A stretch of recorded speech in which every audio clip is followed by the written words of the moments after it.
Hello and welcome to this, our second Dads Take 5 and Chat video session on additional needs parenting. My name's Mark Arnold. I'm the Additional Needs Ministry Director at Urban Saints, co-founder of the Additional Needs Alliance and blog as the additionalneedsblogfather.com. But more than all of that, I'm dad to James, who is autistic, has learning disability and epilepsy. In these two sessions that we're running, we're exploring questions that dads ask about parenting a child with additional needs and what that looks like in the context of the wider family. Some really great questions to grapple with. And so in this second session, we'll look at three more questions that you can then follow up and discuss after this video. The first of the questions that we've got in this session is this one. How do we get the balance right with care and boundary setting for a child who tries to rule the roost? Yeah, and we know what that can be like, don't we? You know, you've got a child, perhaps with additional needs, who just is the focus of all the attention that's going on within the house. Picks up on that, rules the roost, is playing on that constantly. And so how do we get that balance right? How do we show them care, show them boundary setting, father them, parent them appropriately, so that they can learn and develop and grow as individuals and grow in the right way?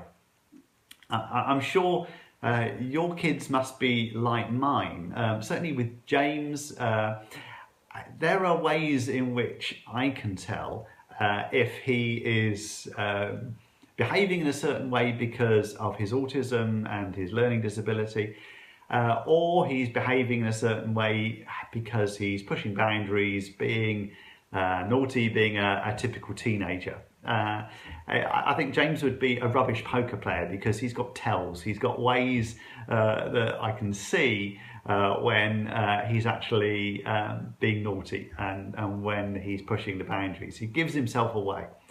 And so it's easy for me to figure that out and to be able to then respond in an appropriate way, to be able to help him to understand what the boundaries are, how he has perhaps just pushed those boundaries too far, broken those boundaries, what the consequences are for that, but to do that in a way that is supportive and loving and caring.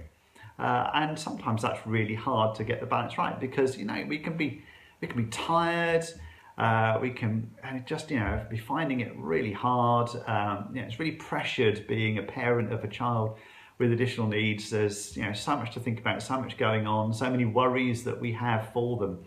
And then suddenly, they're kicking off and something's happening, and it's really easy to snap, isn't it? And to come down heavy and to come down hard. Sometimes we just need to take a few seconds, take a deep breath, take a step back, just to think for a moment first before we act, and to actually recognize, what's going on here and what the best response, the most helpful response in the short term and the long term would be. Because what's going to happen if we go in all guns blazing, if we go in shouting and being annoyed with our child unnecessarily, sort of over the top with all of that. What's going to happen is that's just going to make the situation escalate and get worse. And so being calm, hard though that might be, has got to be the first thing that we make sure we do. And so taking a deep breath, taking a step back, getting ourselves ready to then be appropriate in our response is the first thing.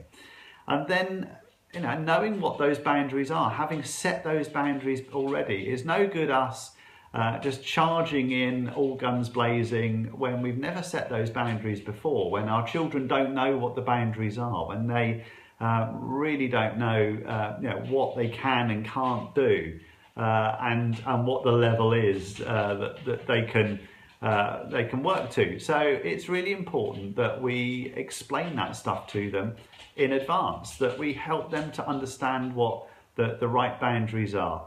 and that we help them to know when they've crossed those boundaries and the consequences of those. And if all of that is explained in advance, then when it comes to having to enforce those boundaries and enforce those consequences, then it's fair and it's even-handed and it's understandable, and our children learn and grow through us doing that for them. Our next question: how about the importance of doing normal family stuff and not being focused on one child's needs? Yeah, again, that child who's trying to rule the roost can dominate so much, and actually, thinking about doing normal family stuff can sometimes be really hard when we're thinking about how our child with additional needs is going to respond to that. Say, for example, we've got a child with autism who struggles to go out, to go into places that are busy, that are full of people, where there's lots of noise and lots of sensory overload that can be really difficult for them to process. I think it's really important for us to understand all that, to be aware of the difficulties and the challenges that they face every day with the additional needs that they've got. But then to look at how, within the wider family context of doing the sorts of things that families do all over the country every day, how can we do that in our own way, in our family context and situation? That might be going out to a restaurant to get some food, to get something to eat, but maybe going at a slightly different time to the peak hour where the place is absolutely rammed. Maybe going a little bit earlier so that we can be in an environment that's a bit quieter, a bit more peaceful for our child with additional needs, but that as a family we still get to go and enjoy a meal together. Maybe going to the cinema when there's an autism-friendly showing, or maybe a quieter showing. Maybe not queuing up to go in to see the new Star Wars film on the opening day, but leaving it a little longer until it's getting a bit quieter. There aren't so many people in the cinema, but we can still go and enjoy that experience together. So just being creative, looking at ways in which we can make normal family stuff work, but in a slightly different context. Maybe even things like going shopping. Maybe avoiding going shopping on a Saturday morning or a Sunday morning. Those really busy retail times. Are there other times that we could make an adventure out of going out one evening to do some shopping?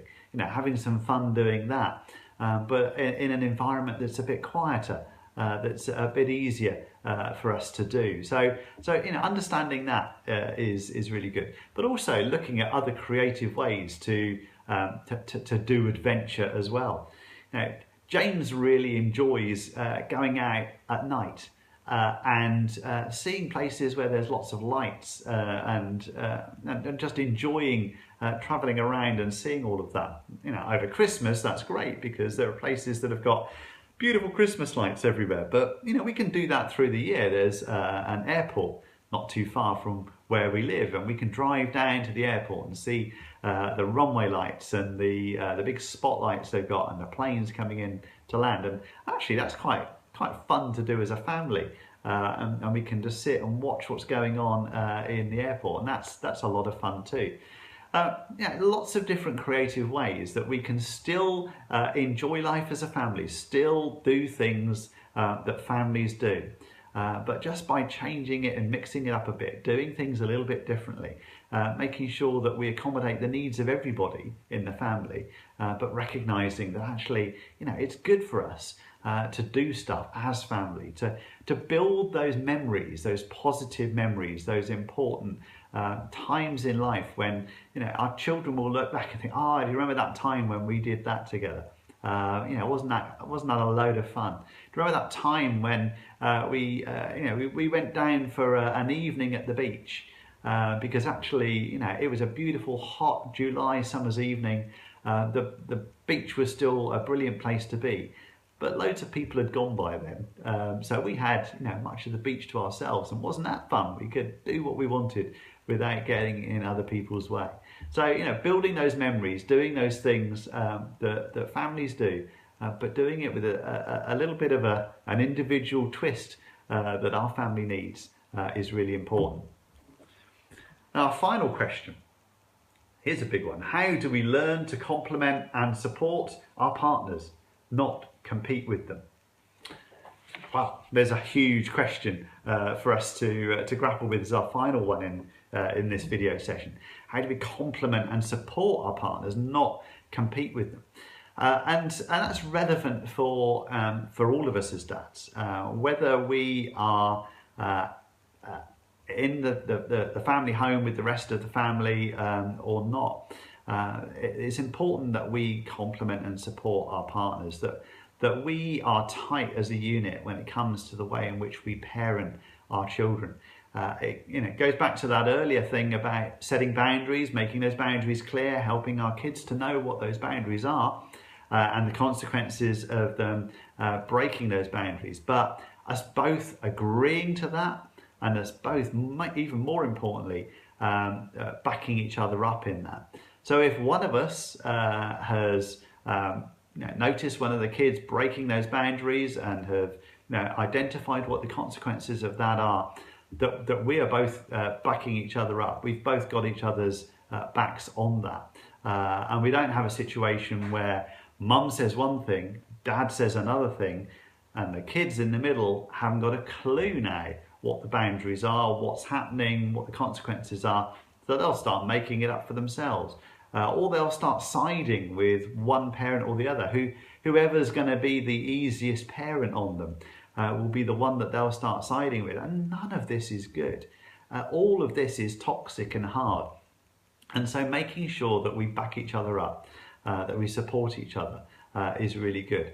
Making sure that we are positive in our language about each other, not negative, not pulling each other down in front of our kids, but actually building each other up, being positive about each other, saying affirming things to each other, being complimentary to each other, and doing that in front of our kids, doing that in front of our partners as well, actually helping our partners to know how much we appreciate what they're doing in the way that they're parenting the children as well, how much we value them as parents, how much we value what they bring to the family unit, and actually, being willing to say that, to vocalize that in front of our kids, in front of our partners. That's hard. It's another of those things that as dads, as guys, we're not good at all that sort of complimenting each other thing and saying nice things about each other. It can all seem a little bit sort of difficult for us guys to do, but you know what? It can make the world of difference. Not just to our partners, and actually it makes a big difference to them, but it makes a big difference to our kids too. If our kids see us working together as a good unit, if they see us complimenting each other, if they see us showing appreciation towards each other, that is massive for them. It's massive in helping them to know that actually boundaries are there and are real, and there are consequences for breaking them, and that mum and dad are both going to be on their case if that happens, but in a fair way. But it also helps them massively to realise what a good family unit can look like, and that they need that. They need that now. They need that for the future. They learn parenting from us. Nobody else is going to teach them how to be good parents. It's down to us. It's on our watch. It's our job. And if we get it right, then that's going to help them to be good parents in the future. If we get it wrong, then we're not just screwing it up for us and our own kids, but we're screwing it up for our grandkids too. And so this can roll on for generations. So it's really important that as we think about this stuff, we think about what that means for us individually. And so think about that. Think about getting those balances right, getting that level of care and boundary setting right, and what that looks like, particularly for the kids that try and rule the roost. How about getting that balance right across the whole family? How do we make sure that we get to do things as a family together, building those memories, building that bond, a family that's so important. And how do we complement and support our partners rather than trying to compete with them and get one over on them instead? So have a conversation around some of those things.